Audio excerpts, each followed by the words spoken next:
Bagi Anda yang baru kali pertama mengundi, perkara pertama yang perlu kamu perhatikan ialah perbandingan manifesto antara parti-parti yang bertanding.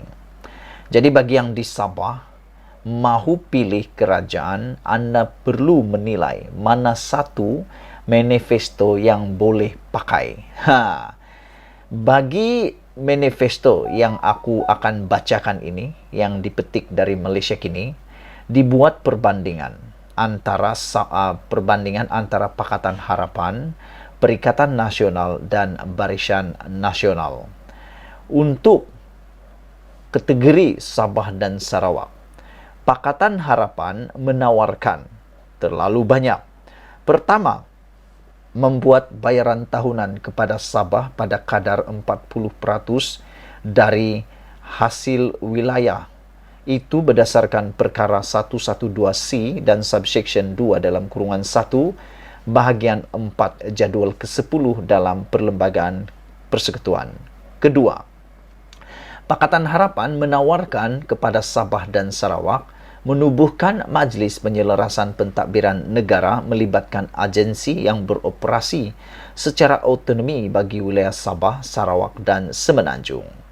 Selain itu, yang ketiga, 2 timbalan Perdana Menteri akan dilantik, seorang dari wilayah Sabah dan Sarawak dan seorang dari Semenanjung. Kedua-duanya akan memudah cara urus takbir Majlis Penyelarasan Pentadbiran Negara. Memastikan 35% perwakilan Parlimen adalah dari wilayah Sabah dan Sarawak. Menyerahkan urus takbir Sabah Electric City Sdn Berhad dan Tenaga Nasional Berhad ke satu entiti lain. Mengembalikan kuasa melantik pesuruh jaya kehakiman Mahkamah Tinggi Sabah dan Sarawak kepada Tuan Yang Terutama TYT kedua-dua wilayah. 2 IPT baru dibina di Sabah dan Sarawak. Itu adalah manifesto atau janji Pakatan Harapan untuk Sabah dan Sarawak. Manakala untuk Perikatan Nasional pula, mereka hanya menawarkan menubuhkan Universiti Awam Baharu di Sabah dan Sarawak, dan untuk Barisan Nasional juga hanya menyenaraikan satu dalam manifesto mereka untuk Sabah dan Sarawak, iaitu mengembalikan perkhidmatan feri Malaysia dan menghubungkan Semenanjung dan wilayah Sabah dan Sarawak. Itu untuk Sabah dan Sarawak. Sudah dapat buat perbandingan, sudah dapat buat perbezaan, terpulang pada anda mana satu yang anda akan pilih. Dari segi pengangkutan, jom kita tengok apa yang ditawarkan dari segi pengangkutan pula. Dari segi pengangkutan, Pakatan Harapan menawarkan perjalanan pengangkutan awam percuma bagi warga emas berbanding diskaun 50% pada masa ini, mengurangkan lagi tol Lebuh Raya Utara Selatan Plus, memperkenalkan had tambang RM5 sehari bagi menggalakkan penggunaan pengangkutan awam, memperkenalkan peraturan bagi membenarkan penggunaan kenderaan mobility mikro seperti e-scooter dan e-bicycle bagi menyediakan first and last mile connection menggunakan pengangkutan awam dari awal hingga ke akhir perjalanan. Perikatan Nasional pula menawarkan atau menjanjikan dalam sektor pengangkutan yang pertama ada satu sahaja, mewajibkan syarikat P-Hailing dan E-Hailing menyediakan perlindungan insurans takaful kepada semua pekerja. Manakala untuk Barisan Nasional pula, mereka menawarkan mengembalikan perkhidmatan feri Malaysia yang menghubungkan Semenanjung dan wilayah Sabah dan Sarawak. Saudara-saudara yang dihormati sekalian, bagi mendapatkan semua maklumat yang telah aku baca tadi, anda boleh memasuki laman Malaysia Kini untuk mendapatkan perbandingan yang lebih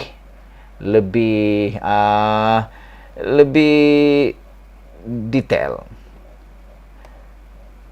Bagi penjawat awam, Perikatan Nasional tidak menyenaraikan apa-apa di dalam manifestonya, tapi untuk Perikatan Nasional, mereka menawarkan, menjanjikan menaikkan kadar allowance sara hidup KOLA penjawat awam sebanyak RM100, menambah ahli jawatan kuasa pembangunan dan keselamatan kampung daripada 15 ahli ke 20 ahli, Barisan Nasional tidak menyenaraikan apa-apa. Bagi jenayah pula, Pakatan Harapan tidak menyenaraikan apa-apa dalam manifestonya. Perikatan Nasional juga tidak menyenaraikan apa-apa dalam manifestonya, tetapi Barisan Nasional menawarkan dua perkara. Pertama, hukuman lebih berat bagi pemanduan mabuk atau hayal di bawah pengaruh alkohol dan dadah, memperkenalkan program kemahiran, bimbingan dan anjakan iktisyas kembali bagi memberi peluang kedua kepada bekas banduan penagih pesalah juvana dan lain-lain. Saudara-saudara yang dihormati, dari segi keuangan, PH tidak menawarkan apa-apa dalam manifestonya, tetapi Perikatan Nasional menawarkan menjanjikan meningkatkan produk perbankan Islam sehingga 50% dalam tempoh 5 tahun. Barisan Nasional pula menulis mewujudkan Bank Pembangunan Ekonomi Wanita. Saudara-saudara, itulah dia antara intipati perbandingan manifesto antara tiga gabungan terbesar yang bertanding pada PRU kali ini, yaitu Pakatan Harapan, Perikatan Nasional, dan Barisan Nasional. Sebelum Anda memangkah, sebelum Anda memilih, sila lihat benar-benar apa yang mereka janjikan. Malaysia kita punya, kita jaga sama-sama. Tinggalkan komen Anda, kita jumpa lagi. Bye-bye. Hello, selamat petang, salam sejahtera. Bagi Anda yang menonton channel ini, malam ini aku nak buat special untuk Anda semua. Aku akan buat satu perbandingan manifesto antara beberapa parti politik, khususnya parti politik gabungan, yakni PH, PN, dan Barisan Nasional. Sebelum Anda mengundi 19 hari bulan ini, pastikan Anda ketahui dulu perbandingan manifesto, barulah Anda tetapkan siapa yang Anda nak undi. Apa janji parti-parti bertanding? Panduan ini merangkumkan janji-janji pilihan raya dari gabungan-gabungan parti politik utama bagi memudahkan Anda membuat perbandingan. Saya hanya menyenaraikan janji-janji yang boleh diukur dan inisiatif yang bukan sedang dalam pelaksanaan. Contohnya, menambah bilangan guru. Setengah janji-janji akan muncul dalam lebih dari satu kategori. Janji-janji disusun dari kiri ke kanan mengikut aturan bila dilancarkan. PH 2 November, Perikatan Nasional 6 November dan Barisan Nasional 7 November. Baik, kita teruskan. PH menawarkan kad subsidi atau e-wallet bagi buat petani. Manakala Perikatan Nasional pula menawarkan menaikkan kadar allowance sara hidup kola penjawat awam sebanyak RM100, bantuan awal pengajian sebanyak RM1000 kepada pelajar baru yang mendaftar di IPT. Inisiatif RM1000 kepada pekerja sektor ekonomi gig yang melanjutkan pengajian ke IPT yang diiktiraf. Bantuan tanaman padi tunai RM1.200 setahun kepada pesawah. Bantuan musim tengkujuh RM800 setahun kepada pekebun kecil. Manakala manifesto Barisan Nasional pula ialah memperkenalkan skim bantuan pendapatan asas yang dikreditkan secara automatik setiap bulan bagi memastikan setiap isi rumah dapat menikmati pendapatan minimum RM2.208. Selain itu, insentif RM500 secara sekali bayar kepada pasangan penerima bantuan keluarga Malaysia yang menimang cahaya mata. Pendidikan. Dari segi pendidikan, Pakatan Harapan menawarkan memansuhkan Akta University dan College University 1971 AUKU, beasiswa B40 buat golongan kurang berkemampuan, peruntukan adil buat semua sekolah kerajaan dan sekolah dibantu kerajaan, menambah peruntukan program sarapan percuma, memperkenalkan beasiswa perintis bagi belia yang berminat, menceburi bidang ekonomi baru seperti industri penjagaan, sektor pertanian, moden, dan sektor hijau.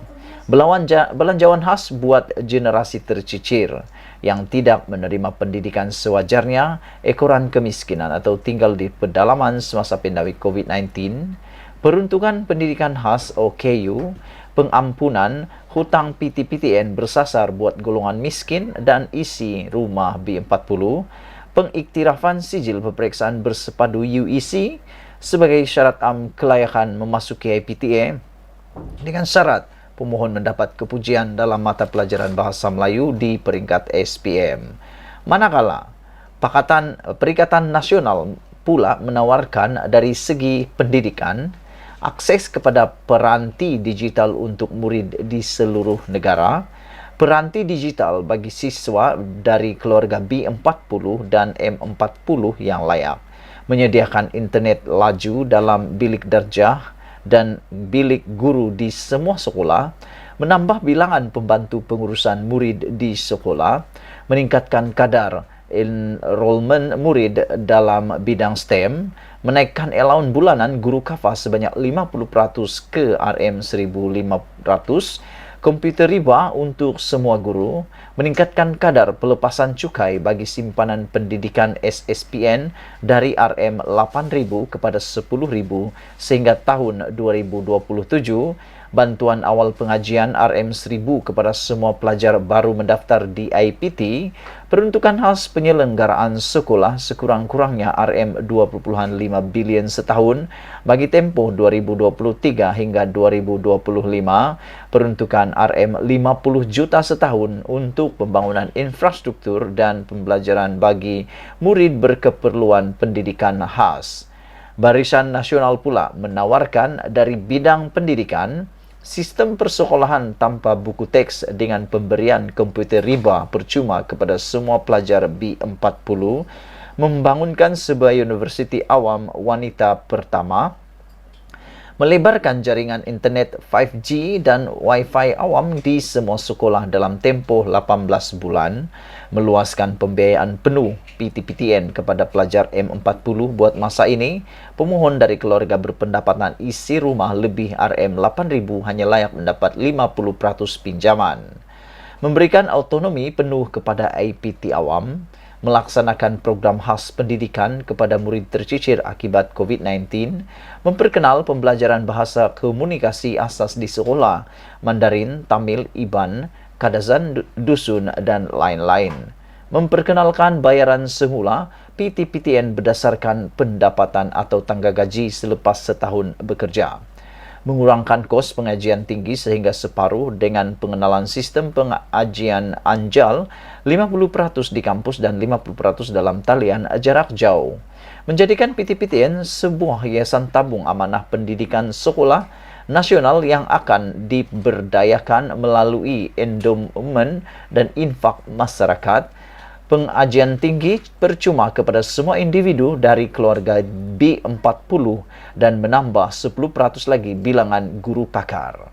Dari segi kesehatan pula, Pakatan Harapan menawarkan memindah Seksyen 309 Kanun Keseksaan agar percubaan membunuh diri tidak lagi dianggap sebagai jenayah, menubuhkan Suruhanjaya Kesehatan untuk merangka dan memantau pelaksanaan Pelan Reformasi Kesehatan Negara bersama agensi-agensi kerajaan, meluaskan skim My Salam dan PK B40 kepada golongan M40, meningkatkan belanjawan kesehatan awam kepada 5% daripada keluaran dalam negara kasar KDNK dalam masa 5 tahun, menubuhkan Suruhanjaya Perkhidmatan Kesehatan bagi menangani isu doktor kontrak dan mengukuhkan pengurusan sumber manusia, perjawatan, latihan dan perkembangan kerjaya petugas kesehatan, pelaksanaan sistem shift bagi membolehkan perkhidmatan kepakaran diberikan kepada setiap lapisan masyarakat beserta mengoptimumkan penggunaan fasiliti kesehatan dan perubatan kerajaan. Perikatan Nasional pula menawarkan menubuhkan Suruhanjaya Perkhidmatan Kesehatan bagi menguruskan sumber manusia dalam sektor kesehatan awam, mewujudkan kad prihatin nasional bagi memberi akses kepada perkhidmatan kesihatan terpilih secara percuma di klinik swasta dan hospital kerajaan, menambah bilangan doktor pakar dan menaik taraf hospital daerah. Barisan Nasional pula menawarkan menambah peruntukan kesihatan tahunan dari Rm36 bilion kepada Rm77 bilion menjelang 2027 atau 5% dari KDNK. Membangunkan sebuah pakar, hospital pakar awam wanita atau HAWA. Dari segi keselamatan sosial, Pakatan Harapan menawarkan meluaskan skim My Salam dan PKB40 kepada golongan M40, skim jaminan keselamatan sosial buat pekerja gig meliputi insurans hayat percuma dengan pempasan hayat kematian sehingga Rm10.000, memperluas allowance khas kehilangan pekerjaan kepada pekerja kontrak selagi mereka masih aktif mencari pekerjaan baru. Perikatan Nasional pula menawarkan mewajibkan syarikat P-Hailing dan E-Hailing menyediakan perlindungan insurans takaful kepada semua pekerja, mewujudkan kad prihatin nasional bagi memberi akses kepada perkhidmatan kesihatan terpilih secara percuma di klinik swasta dan hospital kerajaan, menubuhkan My Prihatin sebuah pusat sehenti baru dan pangkalan data tunggal untuk semua penyampaian bantuan kerajaan. Skim insurans kesihatan percuma untuk semua anggota Jabatan Sukarelawan Malaysia atau RELA, perkhidmatan bas sekolah dan pusat penjagaan percuma bagi kumpulan miskin dan miskin tegar. Menurunkan caruman minimum skim keselamatan sosial suri rumah kepada RM100 dari RM120 sebelum ini. Barisan Nasional pula menawarkan dari segi keselamatan sosial mencapai sifar kemiskinan tegar dan mutlak menjelang tahun 2025. Memperkenalkan skim bantuan pendapatan asas yang dikreditkan secara otomatik setiap bulan bagi memastikan setiap isi rumah dapat menikmati pendapatan minimum Rm2.208. Pengajian tinggi percuma kepada semua individu dari keluarga B40. Meningkatkan cakupan had gaji kelayakan di bawah sistem insurans pekerjaan EIS dari Rm5.000 ke 8.000 bagi membantu mereka yang kehilangan pekerjaan dan pendapatan. Dari segi penjagaan kanak-kanak, Pakatan Harapan menawarkan mempercepat penambahan 1.500 perlindungan kanak-kanak di bawah Jabatan Kebajikan Masyarakat untuk mencapai nisbah ideal seorang pegawai untuk 30 kanak-kanak. Subsidi penjagaan kanak-kanak kepada wanita bekerja dari golongan B40 dan M40. Menumbuhkan jabatan atau agensi kanak-kanak bagi mengawal selia ancaman terhadap kanak-kanak seperti penderaan, gangguan seksual dan juga pengabaian. Meneruskan pelaksanaan pelan strategi kebangsaan bagi menangani punca perkahwinan kanak-kanak 2025 yang telah dilancarkan sejak 2020. Penubuhan jawatan kuasa kanak-kanak di peringkat Mahkamah Sivil dan Syariah untuk menangani isu seperti perkahwinan bawah umur, hak penjagaan anak, serta hak lawatan. Ia akan memastikan kepentingan kanak-kanak dipenuhi ketika perbicaraan berlangsung. Manfaat kanak-kanak sejagat, bantuan tunai didepositkan setiap bulan sehingga kanak-kanak berumur 6 tahun bagi mengatasi masalah kekurangan nutrisi. Perikatan Nasional pula menawarkan perkhidmatan bas sekolah dan pusat penjagaan percuma bagi kumpulan miskin dan miskin tegar. Barisan Nasional menyediakan asuhan nasional percuma untuk semua kanak-kanak berumur 6 tahun ke bawah. Dari segi penjagaan kanak-kanak pula, dari segi penjagaan warga emas, Pakatan Harapan menawarkan allowance buat penjaga yang terpaksa berhenti kerja bagi menjaga anggota keluarga yang ditimpa musibah. Skim Mesra Warga Emas Boco Jom Shopping bernilai Rm100, Khairat Kematian bernilai Rm1.000 dan Jom Travel yang menyediakan pengangkutan bas percuma kepada warga emas mengunjungi pusat pelancongan tempatan. Menggubal akta warga emas dan menekan kepentingan dasar penuaan aktif. Penubuhan agensi atau jabatan warga emas yang akan memberikan lebih perhatian dalam menjaga kebajikan dan menangani permasalahan berkaitan warga emas Perjalanan pengangkutan awam percuma bagi golongan warga emas berbanding diskaun 50% pada masa kini menjadikan fasiliti penjagaan sehenti sebagai salah satu syarat perancangan pembangunan. Penstrukturan semula Perkeso untuk memasukkan skim perlindungan warga emas sebagai jaringan keselamatan selepas persaraan, insentif lepasan cukai serta bantuan keuangan bagi majikan yang melatih dan mengambil golongan warga emas untuk bekerja. Perikatan Nasional pula menawarkan menubuhkan Jabatan Warga Emas, memperkenalkan skim lawatan doktor ke rumah warga emas, dan untuk Barisan Nasional mereka menawarkan menggubal Akta Penjagaan Warga Emas untuk mewujudkan perlindungan dan penjagaan warga emas yang lebih baik. Baik, saya akan percepatkan, kita akan pilih pembaharuan politik. Pembaharuan pilihan raya. Pakatan Harapan memilih akta menawarkan untuk akta penggal tetap parlimen bagi memastikan pembubaran parlimen dan DUN hanya dilakukan apabila penggalnya tamat bagi mengurangkan ketidaktentuan politik. Ini aku setuju. Memperluas hak mengundi kepada pengundi luar kawasan terutama di Spora Sabah dan Sarawak yang berada di semenanjung Malaysia dan juga sebaliknya. Menyelesaikan ketidakseimbangan saiz pengundian yang melampau dengan melaksanakan had sisihan sebanyak 30% daripada purata saiz populasi mengundi kawasan pilihan raya Dewan Bandaraya Kuala Lumpur.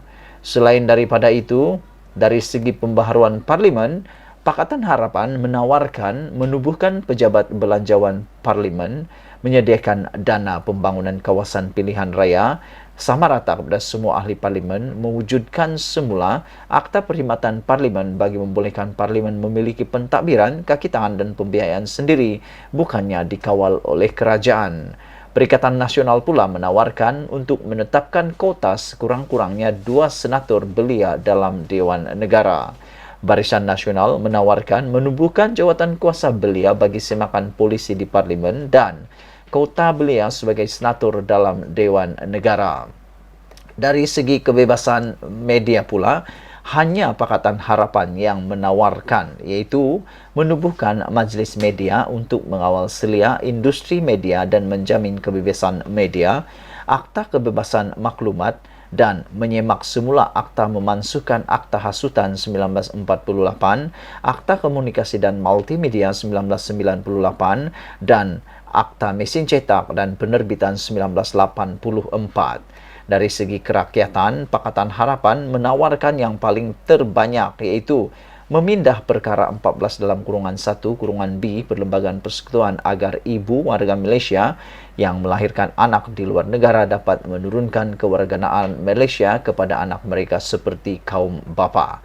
Memindah perkara 15 dalam kurungan 2 bagi menjamin kerakyatan bagi kanak-kanak yang lahir di Malaysia bagi salah seorang ibu atau bapa warga Malaysia tanpa mengira kaum atau agama. Kewarganegaraan Malaysia secara otomatik bagi golongan warga emas 60 tahun yang mempunyai sekurang-kurangnya seorang anak yang berstatus warga negara Malaysia. Menyelesaikan masalah tiada kewarganegaraan bagi kumpulan minoriti menerusi satu laporan jawatan kuasa khas di bawah JPM dan laporannya dibentang di Parlimen. Perikatan Nasional pula menawarkan memuktamadkan kajian pindaan perkara 14 dalam kurungan 1 kurungan B Perlembagaan Persekutuan untuk Kewarganegaraan anak yang dilahirkan oleh ibu berwarga negara Malaysia dengan suami warga negara asing di luar negara.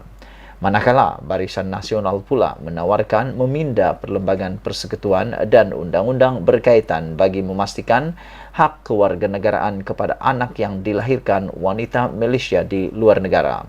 Menubuhkan jawatan kuasa kabinet bagi kehormatan insani yang menyelesaikan semua kes anak tidak sah taraf dan kanak-kanak tanpa dokumen dan hak mereka mendapatkan pendidikan.